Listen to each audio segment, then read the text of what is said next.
자, 오늘 우리가 읽은 이 아모스서의 이 말씀을 가지고 우리 시대에 던지는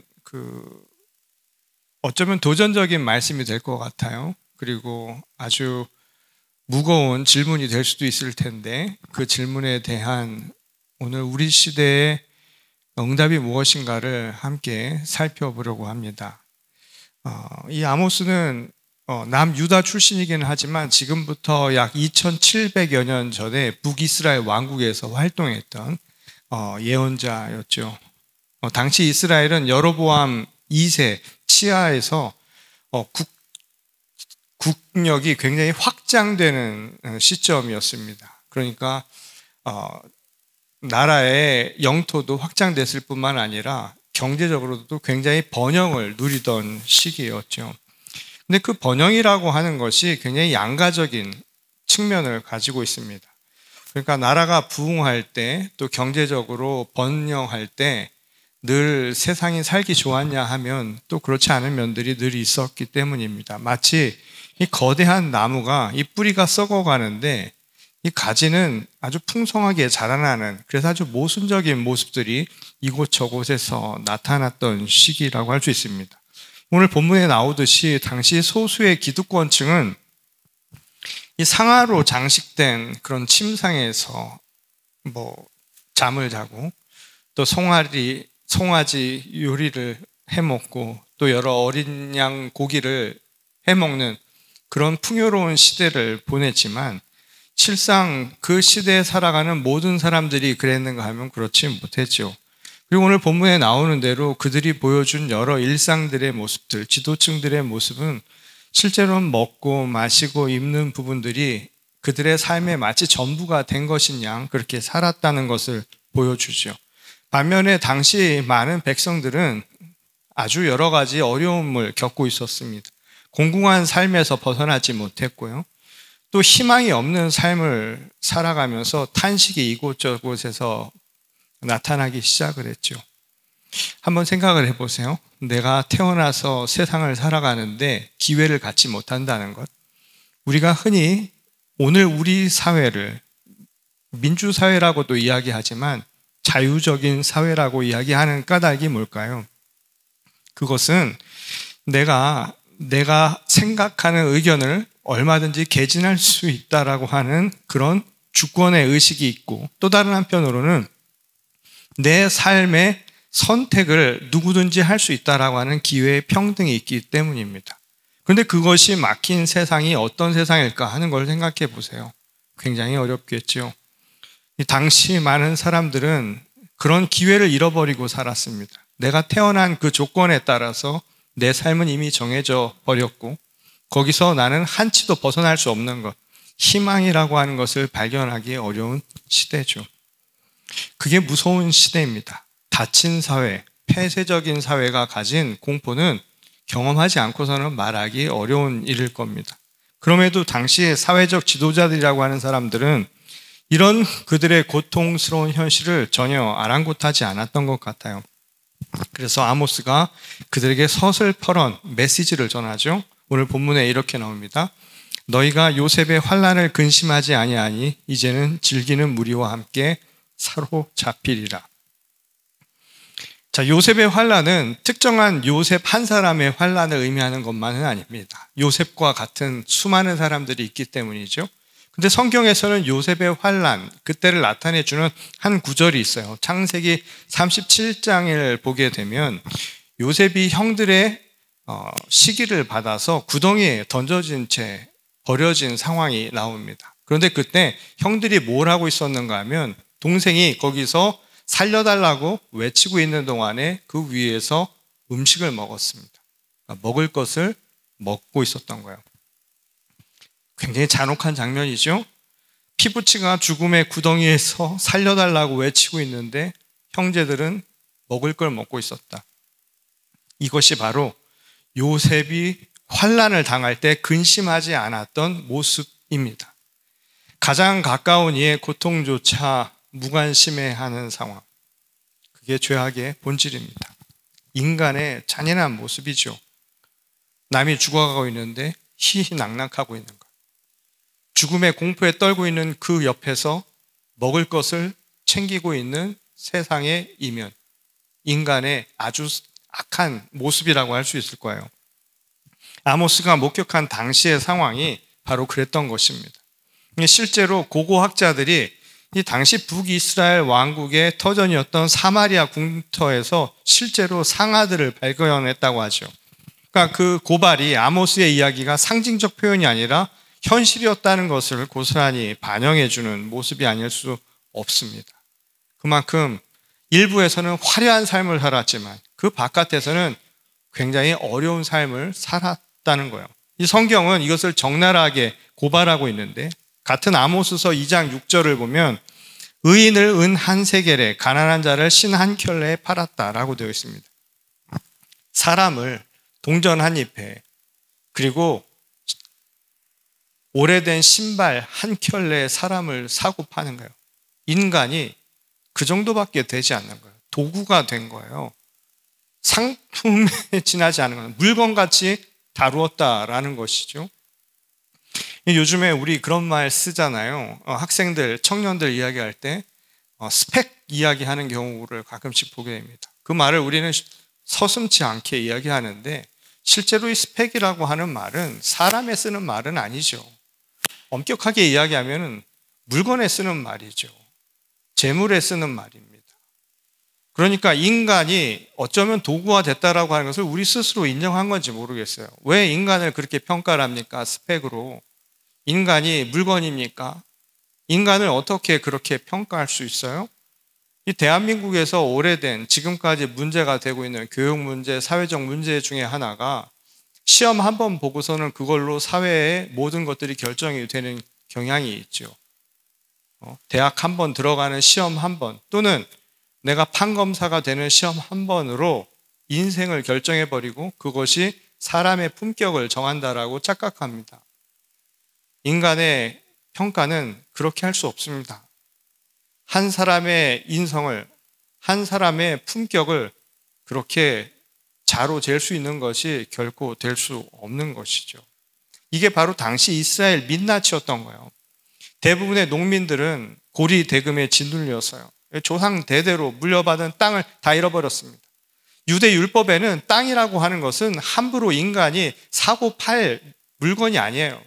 그것은 하나님의 고유의 것입니다. 생각해 보세요. 땅이 누구의 것일 수 있습니까? 원래 있었던 것이지 하나님이 주시는 거예요. 그런데 이것을 잃어버리고 소장농이 되고 누군가에게 들어가서 그에게 복속이 되고 종속이 된 채의 삶을 살아야 되겠죠. 그리고 수많은 고리대금과 세금의 부담으로 인해서 사람들은 도저히 살아갈 수 없었던 거예요. 더욱 가슴 아픈 건 뭐였냐면 성문에서 벌어진 재판의 모습입니다. 성문은 고대 근동사회에서 요즘의 재판정과 같은 역할을 했던 곳이에요. 이 아모스서 5장 10절에 보면 어떤 얘기가 나오냐면 거기서 정직한 말을 하는 자가 오히려 미움을 받았다라는 이야기가 나옵니다.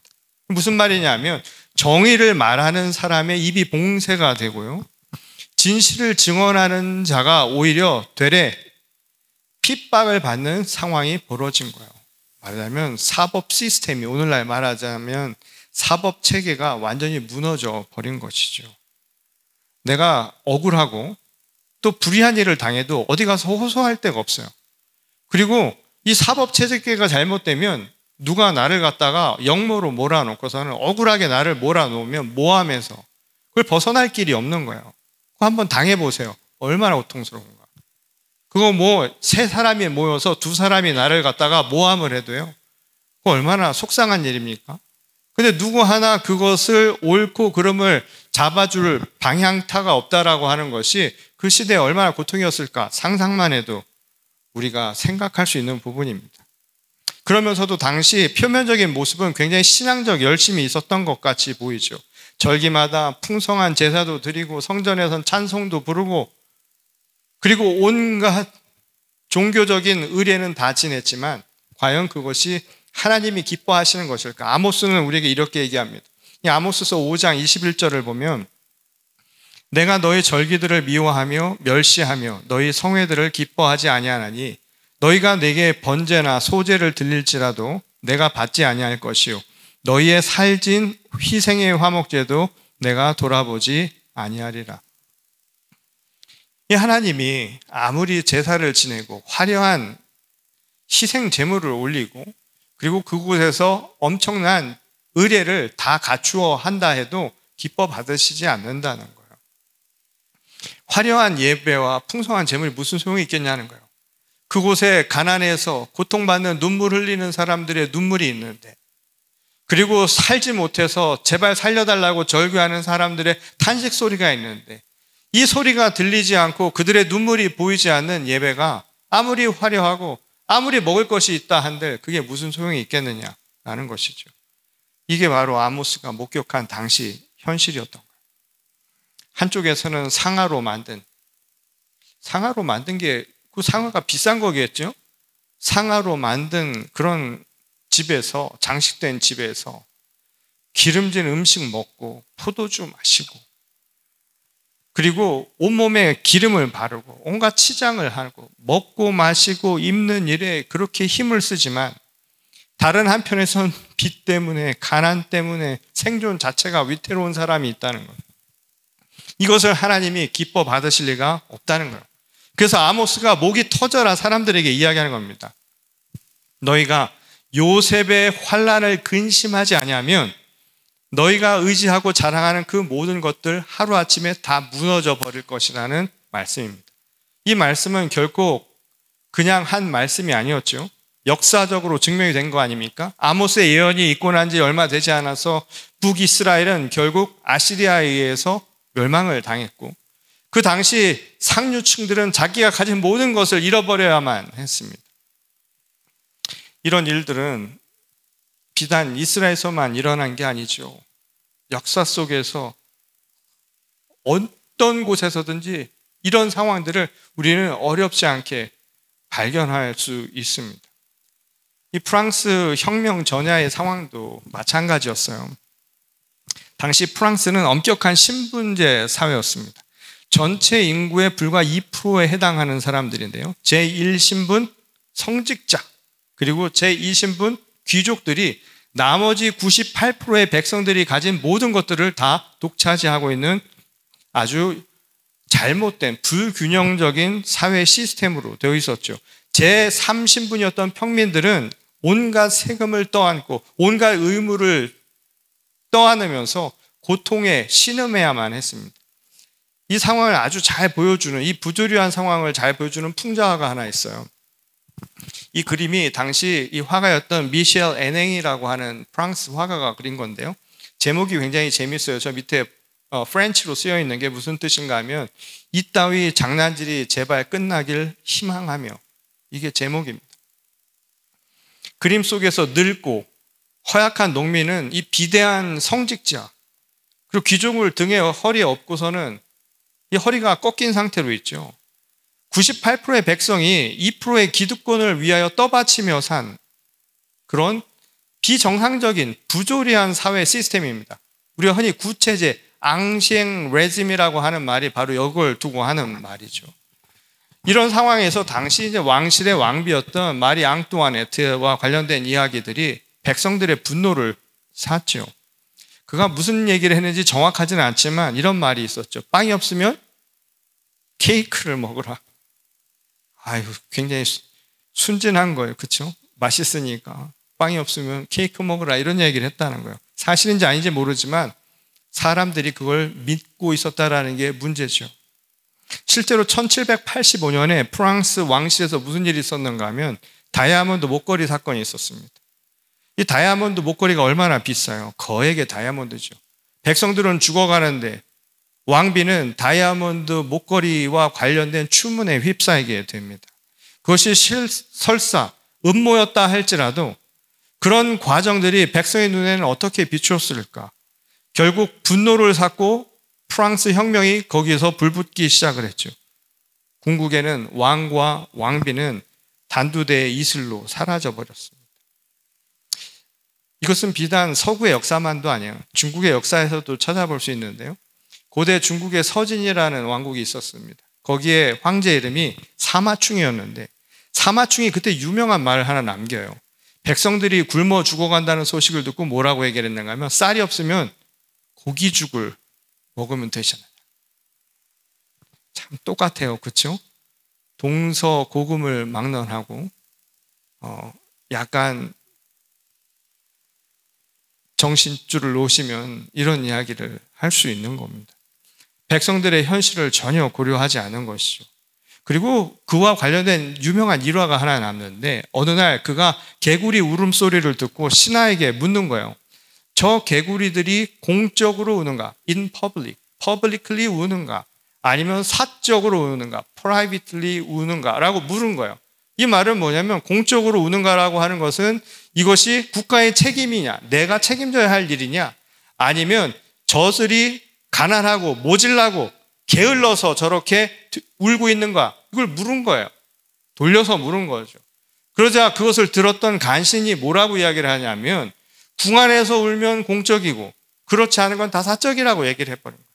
그러니까 말하자면 궁궐의 지배층들이 얘기하는 것만 맞는 것이고 바깥에서 백성들이 울부짖으며 탄식하는 그 소리는 다 개인들의 문제라고 왕이 다룰 문제가 아니라고 그렇게 이야기를 한 겁니다. 결국 이 왕의 무관심과 지배층의 이런 타락 결국 어떤 결과를 가져왔을까요? 나라의 혼란과 분열을 막을 수 없었고 얼마 가지 않아서 왕국은 멸망을 하게 되죠. 자, 이 모든 이야기들이 하나의 메시지로 귀결이 되죠. 지도자들이 탐욕에 빠져서 백성들의 고통을 외면하고요. 진실을 왜곡하고 자신들만의 이익을 추구할 때 그 공동체는 반드시 무너진다는 것입니다.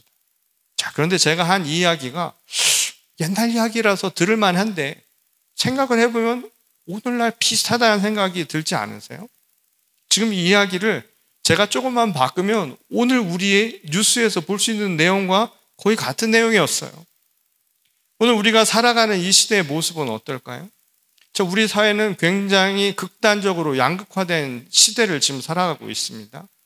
여러분들이 그냥 일상에 우리 삶을 살아가느라 잘 모르는데 여러분 좀 관심만 가지면 아마 통계 같은 거 보세요. 세상의 이야기에 귀 기울여 보세요. 오늘날 사회가 얼마나 극단화된 형태로 가고 있는가. 그리고 각 진영으로 나누어서 서로를 편가르고 서로에 대한 혐오와 배타주의가 어느 때보다 강화되고 있습니다. 진실보다는 가짜뉴스가 언제부터 더 빠르게 더 그리고 넓게 확산되어 가고 있는 현실에 살고 있죠.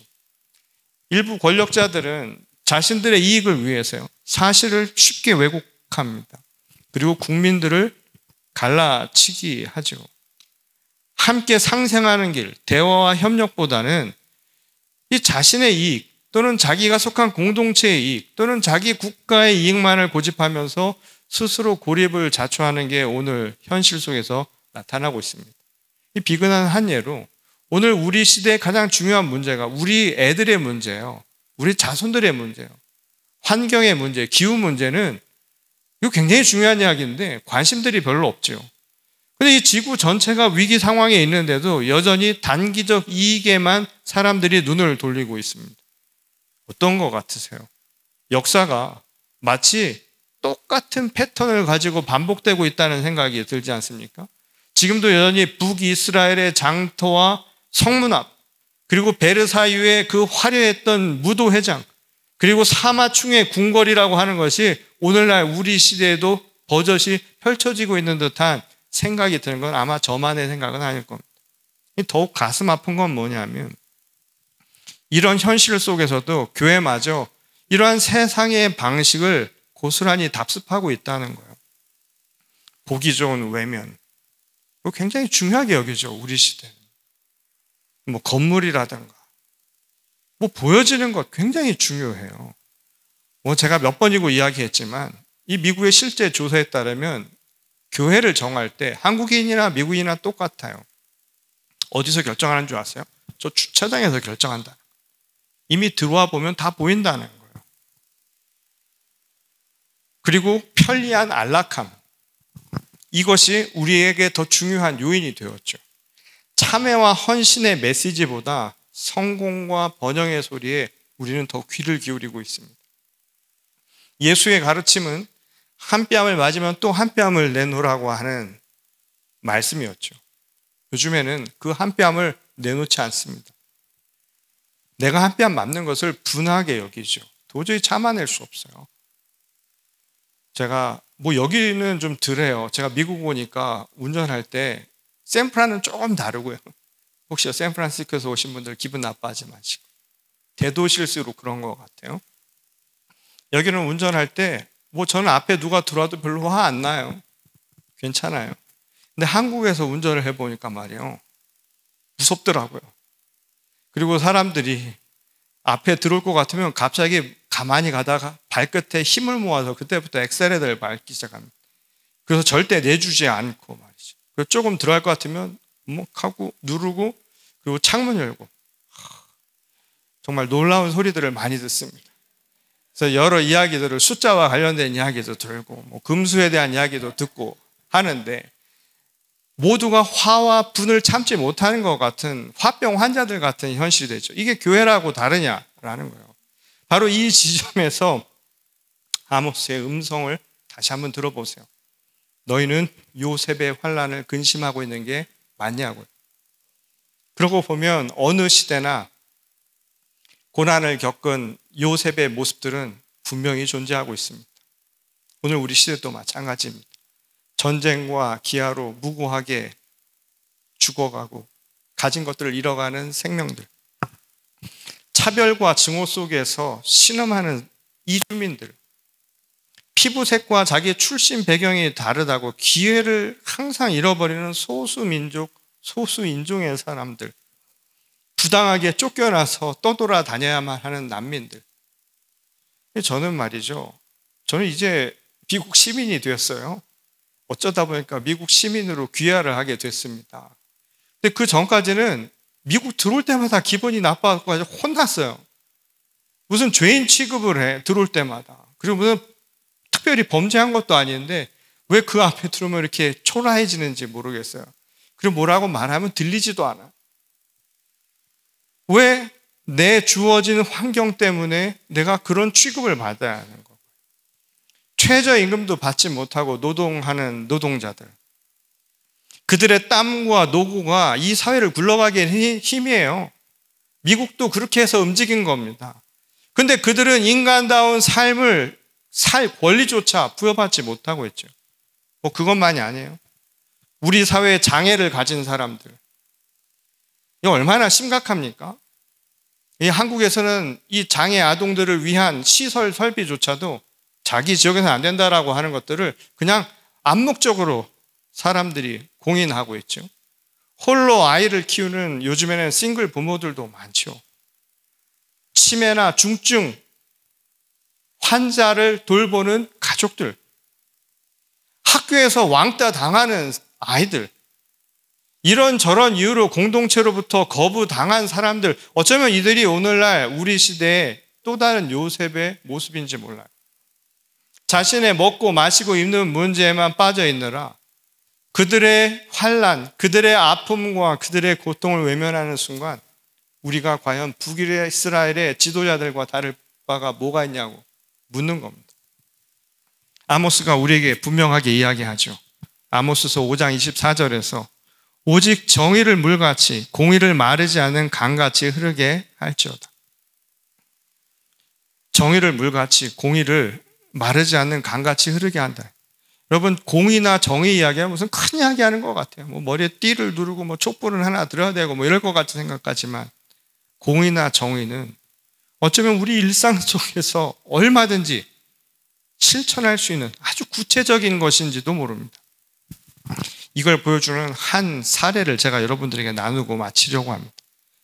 경제 대공황이 있었죠. 1930년대 훗날 미국 뉴욕의 시장이 되었던 유명한 한 인물이 있습니다. 피오렐로 라과디아. 아마 뉴욕에 가면 이 공항이 있죠. JFK 공항 말고 라과디아 공항이 바로 이분의 이름을 딴 곳입니다. 이분이 1930년대 이미 판사였을 때 한 재판정에서 아주 유명한 판결을 하나 내립니다. 당시 공항이었기 때문에 너무 힘들었어요. 여러분, 경제 공황이 됐다는 생각해 보세요. 일자리 하나도 없어요. 그리고 여러분 은행에 있는 돈 다 소용없어요. 다 종이 조각 돼버렸어요. 지금 여기다 투자한 거 있죠? 뭐 어디 투자한 거 뭐 다 없어. 이거 소용 하나도 없어. 물자도 없어. 이런 상황에 어떻게 살아갔을까 말이에요. 많은 사람들이 굉장히 고통스럽게 살아가고 있을 때 한 노인이, 한 노파가, 할머니가 죽어가는 자기 딸과 자기 손자를 위해서 빵 한 조각을 훔쳤습니다. 뭐 장말장 같은 얘기죠. 빵 한 조각을 훔쳤다는 이유로 기소가 됐어요. 그래서 이 라과디아가 재판장으로 있는 그곳에 서게 된 겁니다. 그런데 어떤 판결을 내렸는가 하면 라과디아가 법은 중요합니다. 그래서 잘못된 것은 바로잡습니다. 그래서 그에게 $10의 벌금형을 내리게 됩니다. 그리고 나서 그가 무슨 이야기를 했냐면 자기에게도 판결을 내립니다. 하지만 이 할머니가 이렇게 된 것은 이 굶주림 때문에 온 도시가 빵을 훔쳐야만 하는 이 상황 자체가 된 것은 이 할머니만의 책임은 아닙니다. 바로 우리 모두의 책임입니다. 그래서 자기 자신에게 10불의 벌금형을 내려요. 그래서 자기도 10불을 내고 그 재판정에 앉아있는 사람들에게 마음이 있는 분들은 50센트씩 함께 참여해달라고 부탁을 합니다. 그래서 그 법정에서 약 58불 50센트의 모금이 되었다. 10불은 그의 벌금 대신 내주고 그리고 그 나머지는 그 할머니에게 되돌려 주었다는 겁니다. 법에도 정의가 있습니다. 법에도 눈물이 있고 연민이 있고 동정이 있습니다. 법은 잘못된 것을 바로잡을 수 있을지는 모르지만 그 법이 그냥 거기서만 멈춘다면 공의와 정의는 강물처럼 흘러가지 않아요. 이 이야기를 듣는 우리가 마음의 감동을 얻는 것도 마찬가지의 이유일 겁니다. 오늘 우리 시대를 살아가는 방법이 무엇인가? 어쩌면 부조리한 누군가에게는 고통스러운 삶입니다. 지금 이 중에는 또 어떤 이들은 신분의 문제로 어려워하는 분들도 있어요. 내 문제가 아닌 거는 남들에겐 누군가 아주 큰 문제일 수 있어요. 그게 내 것이 되었을 때 얼마나 큰가를 생각하기 이전에 함께 그들의 눈물과 고통을 함께 슬퍼하고 공감할 수 있는 마음을 갖는 것. 그래서 하나님의 공의와 정의가 강처럼 흐를 수 있도록 함께 서로를 돌보고 함께 서로를 아껴줄 수 있는 세상을 만들어가는 것. 그것이 바로 어쩌면 요셉의 환난 앞에서 그 근심을 환희로 바뀌는 그렇게 바꿔가는 세상의 모습이 아닐까요? 저는 오늘 우리 시대에 여러분들이 이 자리에 있는 것은 그런 부름에 동참하기 위해서라고 믿습니다.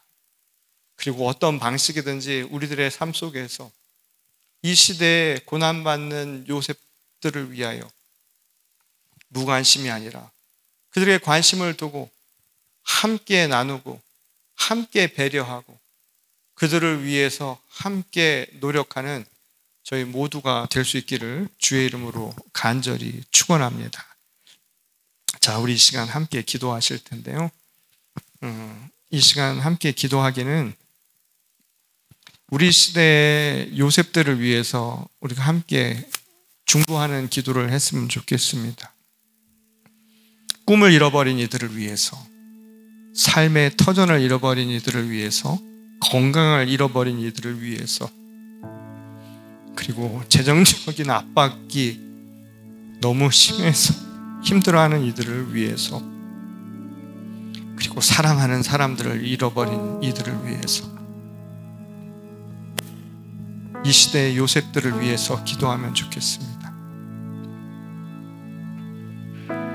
뭔가가 부족해서가 아니라 나의 잘못이어서가 아니라 어쩌면 우리 서로가 함께 만들어가지 못해서 그런 일들이 발생한 것은 아닐까.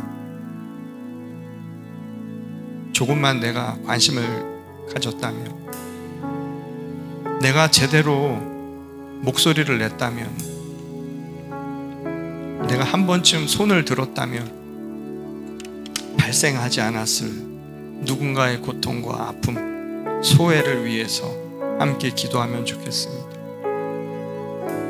부름받은 교회 성도가 된다는 것은 무엇을 먹고 마시고 입을까 나의 문제만이 아니라 서로를 생명 소중함을 지키고 함께 아름다운 세상을 만들어가는 것임을 다시 한번 깨닫는 이 시간이 되게 해달라고 이 시간 함께 한 목소리로 기도하겠습니다.